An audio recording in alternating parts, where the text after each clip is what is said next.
over the years has been, was never transformed. It's been like that for 40 years. And it's just small thinking.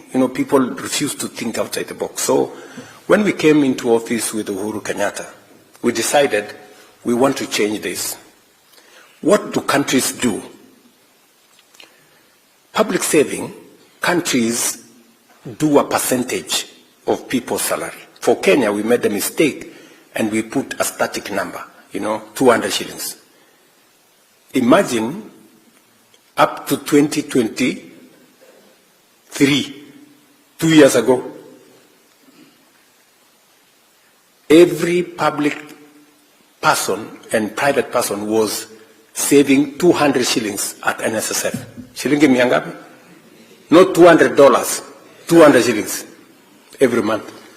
Mtu anaana 100,000, analipa 200 shillings. Mtu anaana 200,000, analipa. Ndio mjue iko ujinga mingi hii dunia. So what happened?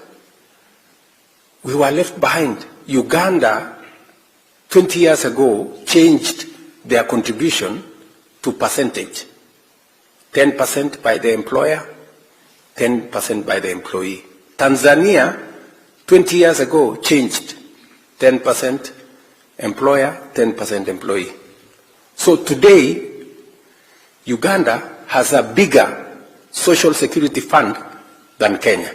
Tanzania have a bigger social security fund than Kenya. Yet, our economy is twice that of Uganda. Our economy is almost 1.5 times that of Tanzania. But they made the right decision before. Tanzania today, their social security fund is building one of the tallest buildings in Hapa Hill in Kenya. NSF ya Tanzania. Just imagine. Yetu tuko 200, bado tunatoa ile 200. So we changed with my friend Uhuru Kenyatta in 2016. But then some characters took us to court. Wakatuzungusha huko kotini. So by bad luck to them, I became president. So nikawaita. Nikawambia hii ujinga muache. I mean, how can you stall the whole country? Tukwame kwa 200, other countries are going ahead of us. One of them was my friend Atwoli, because he was the one who had taken us to court. Nikamuongelesha, akakuwa mzee mungwana, kaniambia okay, wacha tuende tutoe kesi kotini. Tukatoa kesi kotini.